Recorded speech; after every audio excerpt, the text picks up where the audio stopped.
My beloved brothers, Meus amados irmãos do sacerdócio de Deus, a responsabilidade de falar-lhes esta noite é imensa. Tenho orado por inspiração e orientação e espero que possam me entender. Um dos grandes mitos da vida é aquele que os homens acreditam serem invencíveis. Homens demais acreditam serem homens de aço, fortes o bastante para suportar qualquer tentação. Enganam-se, pensando, isso não pode acontecer comigo. Usando um pensamento de Bertrand Russell, somos todos como o peru, que acorda na manhã do banquete, esperando o almoço de sempre. As coisas podem dar errado a qualquer hora. Irmãos, isso pode acontecer com qualquer um de nós a qualquer hora. Muito de nosso rumo durante a vida recebe a influência de forças que só notamos parcialmente. O presidente Charles W. Penrose costumava contar a história de um oficial do Titanic, que declarou que a tripulação não temia a Deus, nem ao homem, nem ao demônio, porque o Titanic fora construído de uma maneira tão sólida que poderia facilmente resistir à colisão com outros navios ou ao contato de qualquer outra força, incluindo icebergs. O Titanic tinha cerca de 300 metros de comprimento, 12 andares de altura e fora construído com o mais fino aço.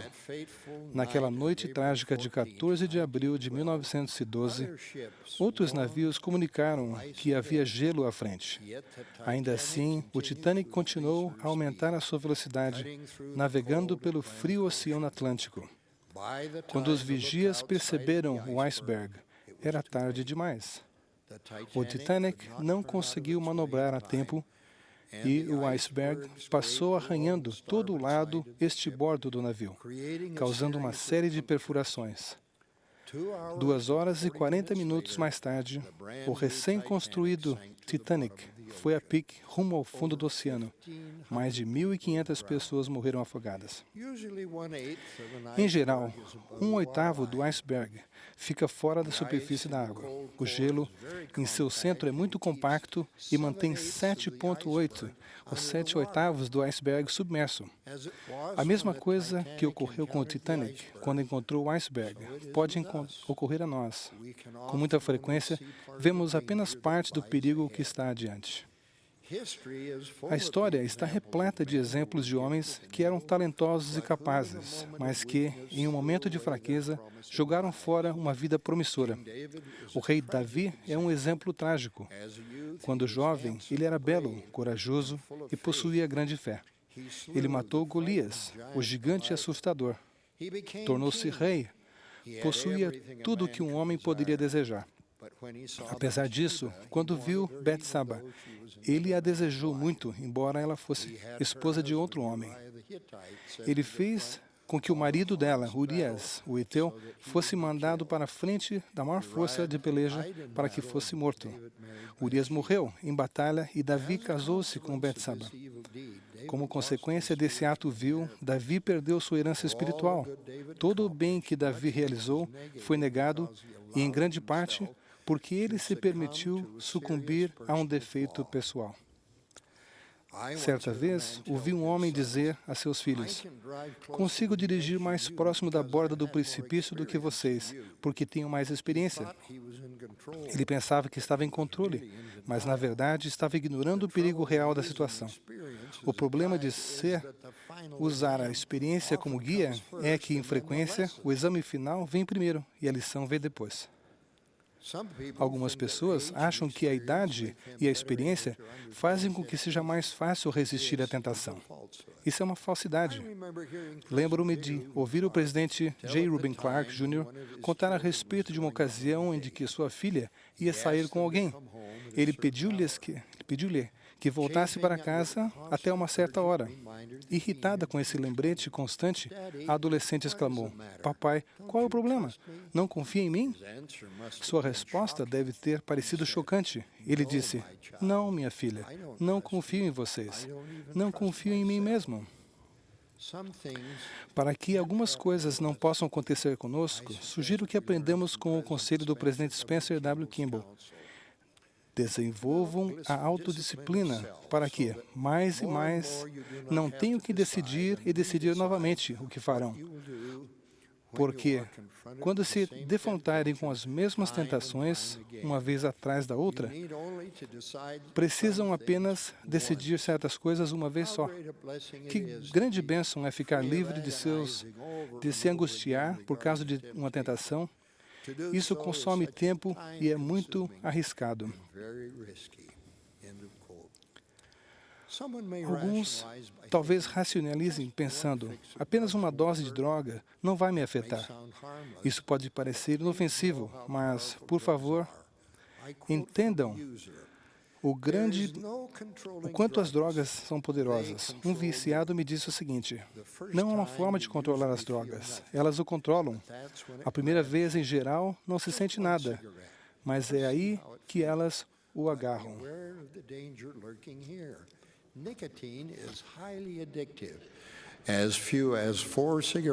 A nicotina vicia facilmente.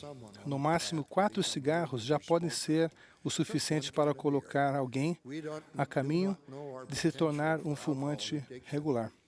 Apenas uma cerveja. Não conhecemos nosso potencial para ficarmos viciados no álcool, mas uma bebida normalmente leva a outra.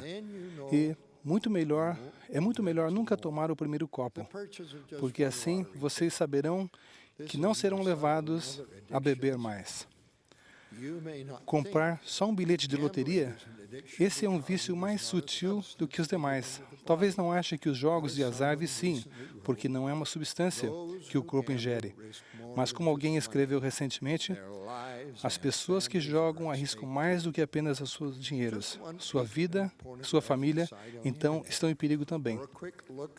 Só uma olhada rápida no site pornográfico da internet ou uma foto no meio de uma revista provocante parece tão inofensivo, mas o que vemos é muito mais difícil de deixar de lado do que aquilo que é ingerido pelo nosso corpo. Muitos dos piores criminosos admitem que começaram a vida de crimes vendo fotografias obscenas. Algumas pessoas dirão, não há problema em se participar de diversões inadequadas de vez em quando. Contudo, isso com frequência tira a sensibilidade, levando à violência, relações sexuais impróprias, vulgaridade, tomar o nome do Senhor em vão e outros males relacionados. Falei razoavelmente a respeito das coisas que vocês não querem que lhes aconteça. Consideremos agora algumas das coisas boas que querem que lhes aconteça. Se estiverem dispostos a pagar o preço do sucesso, coisas boas podem lhes acontecer, muito além de seus maiores sonhos e expectativas. Com frequência, não temos sequer um relance de nosso potencial para a felicidade e para a realização nesta vida e na eternidade, porque, como o apóstolo Paulo disse, agora vemos por espelho em enigma, mas as lentes podem ser clareadas e se tornam límpidas como cristal por meio da influência do Espírito Santo. O Salvador prometeu-nos que o Consolador, que é o Espírito Santo, que vos ensinará todas as coisas, e vos fará lembrar de tudo quanto vos tenho dito, e vos guiará em toda a verdade. Precisamos reconhecer que os nossos dons e habilidades naturais são limitados, mas quando fortalecidos pela inspiração e orientação do Espírito, nosso potencial cresce imensamente. Vocês precisam da ajuda de um poder além de seu próprio para fazer algo extraordinário e útil. Vocês, rapazes, podem ter oportunidades e receber bênçãos maiores do que as jamais imaginaram. Seu futuro talvez não traga fama nem fortuna, mas podem ser algo mais duradouro e recompensador. Lembre-se de que o que fazemos nessa vida reflete na eternidade. Alguns de vocês, rapazes, talvez ainda não tenham um forte testemunho da origem divina dessa igreja, como seus pais têm. Talvez quisessem ter mais certeza de que José Smith teve realmente uma visão de Deus, o Pai e seu Filho, Jesus Cristo. e de que o livro de Mórmon foi verdadeiramente traduzido das placas de ouro. Talvez tenha algumas dúvidas persistentes quanto à lei do dízimo, a lei da castidade ou a palavra de sabedoria. Isto não é incomum. Para alguns jovens de sua idade, sua fé talvez não tenha sido plenamente testada. Talvez ainda não tenha tido que defender suas crenças nem estilo de vida. Asseguro-lhes que grandes coisas podem acontecer com vocês. Podem receber um testemunho inabalável de que esta é a Igreja de Jesus Cristo, que por intermédio de José Smith o Evangelho foi restaurado à Terra em sua plenitude. Mas este testemunho talvez não venha antes de que sua fé tenha sido testada. Há muitos anos, duas autoridades gerais chamaram um homem muito jovem para ser o novo presidente de estaca. Ao aceitar o chamado, o novo presidente de estaca disse que daria total dedicação ao seu chamado e que pediria que nenhum membro de sua estaca fosse mais dedicado do que ele.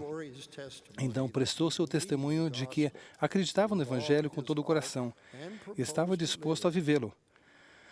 Mais tarde, durante o almoço, uma das autoridades gerais perguntou a esse novo presidente de estaca se ele tinha certeza de que o Evangelho era verdadeiro. Ele respondeu que não sabia. O apóstolo sênior disse, então, a um outro apóstolo, ele sabe disso tão bem quanto você. A única coisa que ele não sabe é que ele sabe. Ele descobrirá isso em pouco tempo. Não precisa se preocupar.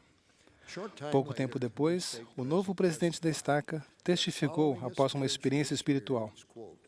Derramei lágrimas de gratidão ao Senhor pelo testemunho firme, perfeito e absoluto que veio à minha vida a respeito da divindade desse trabalho. Muitos de nós não têm plena consciência do que realmente sabemos.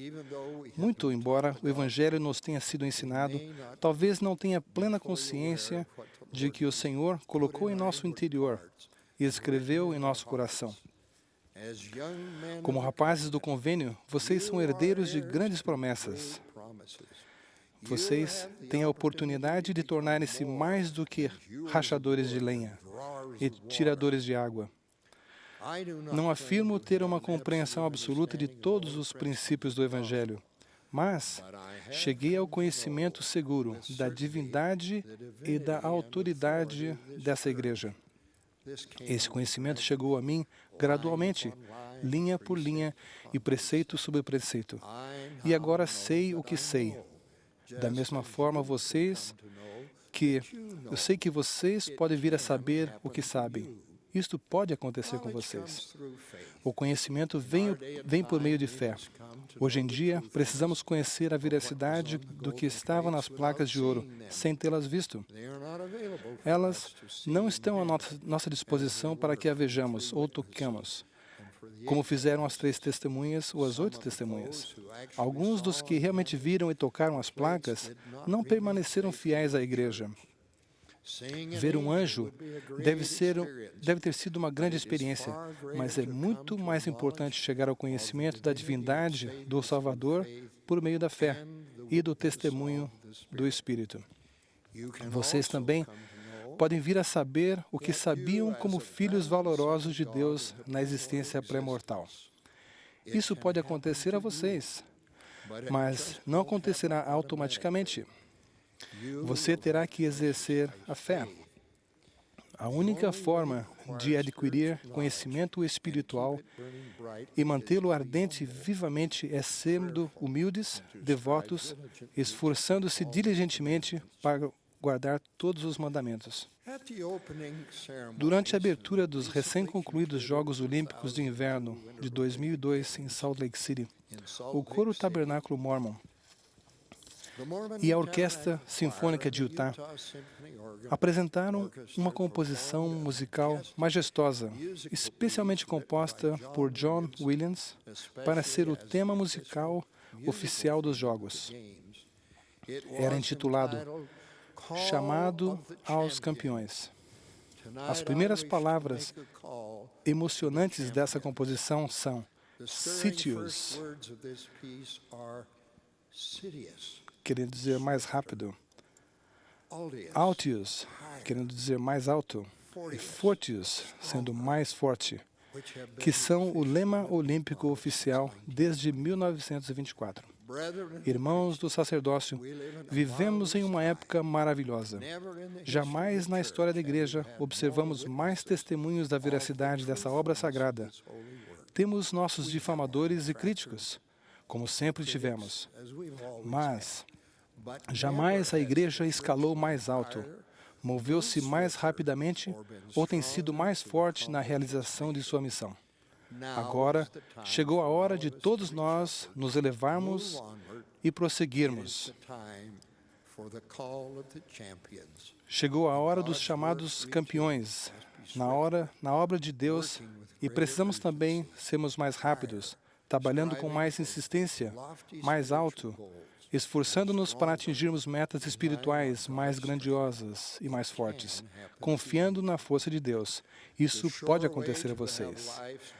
A maneira segura de receber as alegrias e as bênçãos é seguindo o profeta vivo, o presidente Gordon B. Hinckley. Tantas coisas boas chegaram a nós por intermédio de nossos profetas anteriores, mas é a voz do profeta Hinckley que precisamos ouvir hoje. Precisamos seguir seus conselhos para que as melhores coisas aconteçam a nós. Disto, eu testifico em nome de Jesus Cristo. Amém.